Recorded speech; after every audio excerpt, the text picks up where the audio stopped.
विक्रम साराभाई, जो कि इसरो के फादर माने जाते हैं, जब उन्होंने सर जवाहरलाल नेहरू से ये कहा कि हमें भी एक स्पेस प्रोग्राम को स्टार्ट करना चाहिए, तो सर जवाहरलाल नेहरू ने कहा कि हम एक गरीब देश हैं, हमारे पास बहुत सारी इकोनॉमिकल प्रॉब्लम्स हैं, हम इसे अफोर्ड नहीं कर सकते।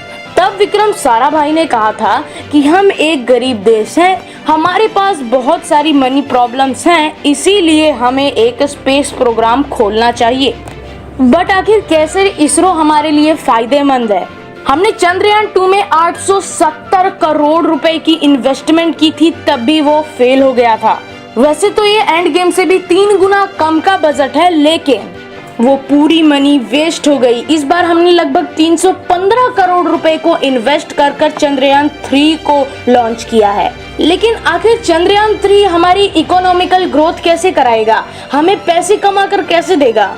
आइए आज की इस वीडियो में जानते हैं। देखिए, चंद्रयान 2 जिसे साल 2008 में लॉन्च किया गया था और वो सक्सेसफुली मून और अर्थ के डिस्टेंस को भी कवर कर लिया था, लेकिन लूनर सरफेस पर लैंड करने से आधा किलोमीटर ऊपर ही एक ग्लिच की वजह से हम फेल हो गए। लेकिन इस बार हमने सिर्फ 315 करोड़ में ही चंद्रयान 3 को लॉन्च कर दी। ये चीज हमें ये प्रूफ देती है कि हम स्पेस के मामलों में बहुत आगे बढ़ रहे हैं। लेकिन आखिर हमें इससे क्या मिलता है? Let's take a example of Chandrayaan 3। जो चंद्रयान 3 फिर से मून पर जा रहा है, वो हमें ब्रह्मांड के ओरिजिन और भी बहुत सारे इम्पोर्टेंट फैक्टर्स के बारे में बता सकता है, और मून पर मिलने वाले इम्पोर्टेंट मेटल भी हमारे लिए फ्यूचर में काम आ सकते हैं। और एक और बड़ी चीज तो ये कि अगर हमने इस चीज को सक्सेसफुली कर लिया तो हमारा ही कॉन्फिडेंस नहीं बढ़ेगा, बल्कि दुनिया के और भी देश हम पर भरोसा करेंगे और हमें इंटरनेशनल प्रोजेक्ट्स को लेने का और पैसे कमाने का मौका मिल जाएगा। कुछ इसी तरह से इसरो पैसे भी कमा लेता है। अभी तक उसने 236 सैटेलाइट्स को दूसरे देशों के लिए लॉन्च किया है और हमने उससे पैसे भी कमाए हैं। और दूसरा पॉइंट है कि ये जो सैटेलाइट्स हैं, ये हमें वेदर कंडीशंस के बारे में भी बता सकती हैं, यानी कि जो फ्लड्स आने वाले हैं, जो तूफान आने वाला है, जो प्राकृतिक कोई भी आपदा आने वाली है, उसके बारे में हमें अगर पहले से ही पता हो जाएगा तो हम उसके लिए ज्यादा अच्छे से वेल प्रिपेयर्ड रह सकते हैं। और यही सैटेलाइट से दी गई जो इन्फॉर्मेशन हैं, उसकी वजह से हमने ओडिशा से 11 लाख लोगों को बचाया था। और आज उड़ीसा हमारे देश का नंबर 1 डिस्ट्रक्शन मैनेजमेंट है। यहाँ तक कि यूनाइटेड नेशन भी हमारे टेक्निकल सिस्टम्स जो कि सैटेलाइट में हम यूज करते हैं, वो हमसे सीखने की सलाह देता है।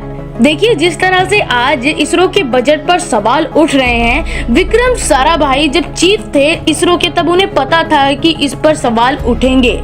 इसी वजह से वो सैलरी के तौर पर केवल 1 रुपए लेते थे। और हाँ, तब से लेकर आज तक ये भी सच है कि हम लगातार अपने जो बजट हैं, जो कि हम इसरो पर इन्वेस्ट करते हैं, वो हम बढ़ाते जा रहे हैं। लेकिन ये हमारी जीडीपी का केवल 0.08% है।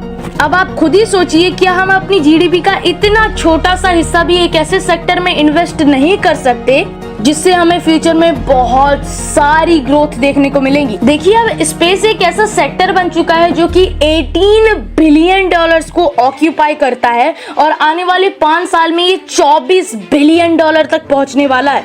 और अगर हम इतने बड़े बजट में से केवल 10% ही अपने देश में ले आ सके तो हमें बहुत फायदा होगा, दुनिया हम पर भरोसा भी करेगी और हम बहुत ही आगे बढ़ जाएंगे स्पेस के सेक्टर में। That's why इतना लॉन्ग विजन रखते थे विक्रम साराभाई, और उन्हीं का ये विजन ही है जिसकी वजह से आज हम इतनी ऊंचाइयों पर पहुंचे हैं। And thanks to that scientist जो कि नासा से 15 गुना कम बजट में हमें इतने अच्छे मिशंस कर देते हैं।